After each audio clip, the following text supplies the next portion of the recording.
AN kata dia dah makin semakin kuat. Disebabkan oleh keadaan pergolakan yang terlalu kuat sekarang ini, terlalu hebat di kalangan Perikatan Nasional itu sendiri. Perikatan Nasional itu terlalu kuat. Sekarang ini ada kemungkinan PAS sedang bercita-cita, berbincang, berura-ura, ada di kalangan ahli mereka, mendesak pimpinan untuk menarik sokongan terhadap Perikatan Nasional. Ada desakan di peringkat akar umbi sekarang ini untuk, bukan akar umbi macam-macam wala on ni, tak main. Ini peringkat dia punya pimpinan. Tapi peringkat pimpinan bawahan. Supaya revise balik perjanjian ataupun gabungan dengan Perikatan Nasional. Dan mungkin mula nak kena membentuk Muafakat Nasional kembali. Anwar Musa dikatakan telah menyertai Muafakat Nasional. Dia buat satu NGO pro Muafakat Nasional, lebih kurang Muafakat Nasional. Dan dia menggesa supaya ramai rakyat menyertai NGO tersebut lah. Tetapi poinnya adalah tuan-tuan, sekarang ini PAS sekarang ini masih lagi terbergantung. Dia masih lagi tergantung. Sama ada sebahagian kata kita kena bersama dengan Muhyiddin Yassin, ada sebahagian lagi kata dah kita tak boleh lagi bersama dengan Muhyiddin Yassin. Tak boleh move forward dah sekarang ini. So kita kena buat gerakan dengan Muafakat Nasional. So macam mana nak buat muafakat dengan gerakan nasional ini? Kita kena kembalikan, kita kena letak orang-orang kita yang pro Muafakat Nasional, yang pro Perikatan Nasional memegang UMNO. Isunya tuan-tuan, Zahid dah buat satu gerakan yang drastik baru-baru ini dalam MKT beberapa hari lepas. Apa dia? Antaranya adalah memecat Anwar Musa. Oh, bagi saya itu tindakan yang sangat bold. Dia tak ada gantung-gantung, tak ada warning-warning tuan-tuan. Buang tu. Sebab apa? Anwar Musa ni adalah, saya ditanya hari tu, siapa yang akan lawan Zahid Is? Saya sebut salah seorangnya Anwar Musa lah. Salah seorangnya Anwar Musa. So, apa signal kepada Anwar Musa ni tuan-tuan? Signal kepada Anwar Musa ni, perasan tak? Isyamuddin tak ada jawatan. Ini geng-geng yang mana, yang belah-belah, yang dulu nampak macam nak melawan Zahid sekarang ini, semua tak ada jawatan. Not only that, bukan setakat itu sahaja, yang betul-betul melawan dah kena buang.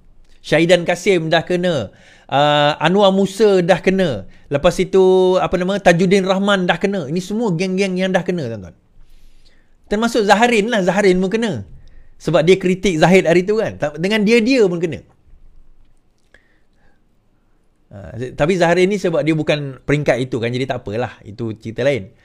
Tetapi Zahid dah cabut masalah tu daripada akar. So tinggal Perhimpunan Agung UMNO, pemilihan parti.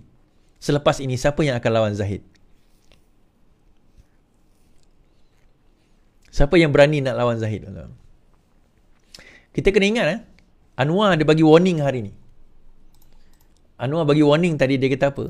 Sekiranya terdapat menteri yang terlibat dengan rasuah ataupun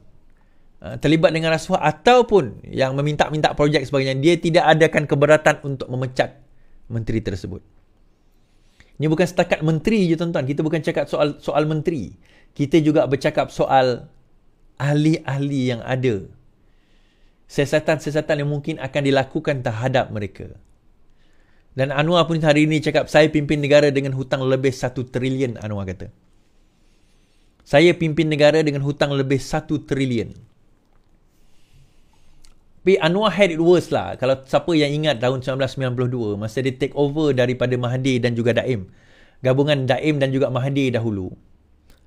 Pada masa itu, dia memegang negara dalam keadaan, ni siapa budak-budak yang tak tahu cerita dan sejarah ni aku nak cerita. Dia pada masa itu memegang negara pada kadar GDP dan debt ratio. Ratio di antara GDP dan hutang negara 80%. Kita kena ingat. Dia ambil alih Menteri Keuangan dalam keadaan hutang negara dan GDP pada waktu itu, gross KDNKK, keluaran dalam negara kasar kita, ratio 80%. Sekarang ni, to put into perspective, sekarang ini baru 65%. Ratio tu. Dia pernah pegang pada tahun 1991-92 dalam keadaan debt to GDP ratio 80%. Pada masa itu, ingat tak bank negara, Bank Bumiputera, BBNB, Bank Bumiputera, budak-budak yang baru nak up ni tak tahu. Yang duduk main TikTok, yang tak erti. Dia tak tahu akan kewujudan satu bank nama dia Bank Bumiputera Malaysia Berhad. Salah satu bank terbesar di Asia. Malah iklan. Siapa ingat iklan? Saya ingat. Saya kan kita dulu ada TV1, TV2 kat Sarawak lah. Lepas tu tahun 88 baru masuk TV3. So hari-hari keluar iklan. Bank Bumiputera, bank terbesar di Asia. Oh, mempunyai aset yang terbesar di Asia. Tahun 1990 apa jadi pada bank tu? Bankrupt. Dia tak sebut bankrupt lah, tapi di take over. Dah tak wujud dah bank tu. Orang kata CIMB tu bukan. CIMB tu bukan Bank Bumiputera.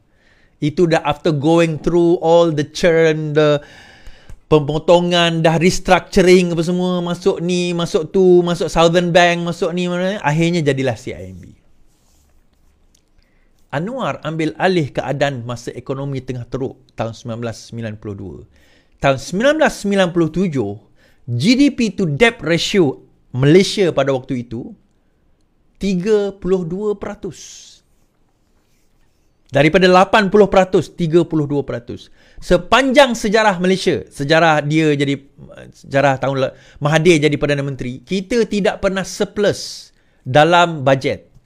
Perbelanjaan kita sentiasa melebihi pendapatan. Perbelanjaan sentiasa melebihi pendapatan. 1 tahun itu. 2 tahun kalau tak salah saya. Kita punya bajet pendapatan lebih daripada perbelanjaan. Saya ingat lagi sebab saya menghadapi krisis ekonomi tahun 1997. Orang salahkan Anwar, dia kata 1997 ni. Ada satu video TikTok tu, dia kata ini semua salah Anwar pasal forex dan semua. Anwar dan Mahathir pasal forex. Saya gelak je. Kan? Kan? Sebab apa korang tak baca? Korang dengar apa yang Tok Guru korang cakap, korang percayalah. Korang tak tahu apa yang berlaku pada forex tu. Saya bukan setakat tahu, saya hidup pada zaman itu. Ada seorang tu dia buat satu video TikTok, dia kata pada masa itu, dia kata apa? GST 11%. Aku kata bangang betul budak ni. Nak buat video tapi tak buat fakta. Dia bukan GST.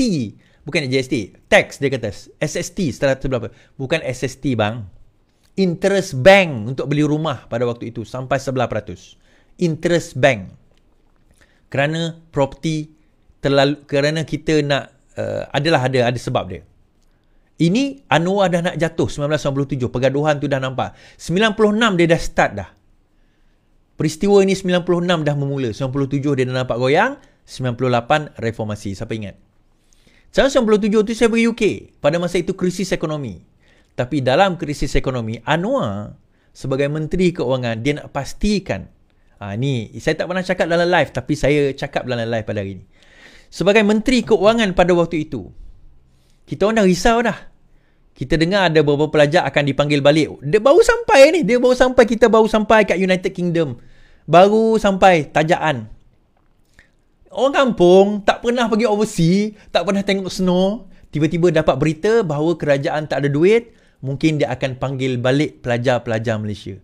Kita orang down. Ada kawan-kawan saya down. Dia tak nak pergi universiti pun. Dia pergi travel. Pergi travel Europe yang ada duit lah. Saya tak ada duit, saya duduk situ. Saya berdoa, ya Allah janganlah orang baru je sama belajar ni, tolonglah. Tahu tak apa Anwar buat sebagai Menteri Keuangan pada waktu itu? Kerajaan Malaysia inject. Saya ingat lagi sebab kita tahun 97 ni antara tahun awal internet baru ada. Bukan internet baru, internet dah ada lama. Website baru ada. Ada website. Masa tu utusan Malaysia dia ada dia punya surat khabar. Itu pun dia bukan macam sekarang ni. Kalau tersilap saya dia scan. So kita boleh baca scan tu. Pada masa itu kerajaan inject 100 juta dalam penaja saya. Dalam government agency. 100 juta. Semua pelajar overseas yang sudah pergi tidak akan dipanggil balik. Punyalah lega. Walaupun despite of keadaan ekonomi kita yang amat teruk pada ketika itu. Tuan-tuan. Anwar Ibrahim dan di sinilah saya macam Ravizi tak adalah dia, I think dia sponsor Petronas saya rasa. Saya rasa dia bukan sponsor macam kita orang ni, pelajar-pelajar tak berapa cemerlang ni. Kan? Tapi my point dekat sini, this is Anwar Ibrahim. Anwar sebut hari ini dia mewarisi kerajaan dengan hutang 1 trilion. We gave him a chance tahun 1992. We gave him a chance tahun 1990 and dia berjaya membetulkan negara kita. We're gonna give him another chance. 5 tahun ni insyaAllah, give him another chance. Saya buat satu gerakan kuning tuan-tuan sehingga 19 hari bulan. Kan? 19 hari bulan, kerajaan YDPA. Okay. So, saya minta supaya tuan-tuan dan puan-puan pada 18-19 ini guna pakai baju kuning. InsyaAllah saya akan live pakai baju kuning. Dan letakkan profil ini, kalau sekiranya tuan-tuan dan puan-puan belum letak lagi, letak dekat social media masing-masing. Dekat TikTok yang macam dekat atas ni. Dekat atas ni. Kalau tak, boleh capture screen bahagian ini. Capture screen. Kemudian tuan-tuan letak dalam social media. Kalau tak erti, tanyalah dengan anak ke, anak buah ke, suami ke, isteri ke yang erti tu.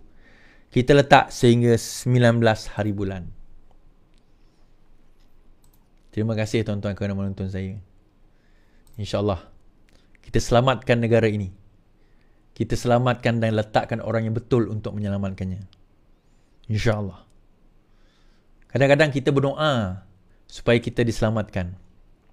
Tapi bila Tuhan bagi penyelamat kepada kita, kita pula pandai-pandai nak buang penyelamat tersebut. Sekian daripada saya. Terima kasih saya ucapkan. Selamat malam, selamat beristirahat. Yang penting, lawan. Tetap lawan.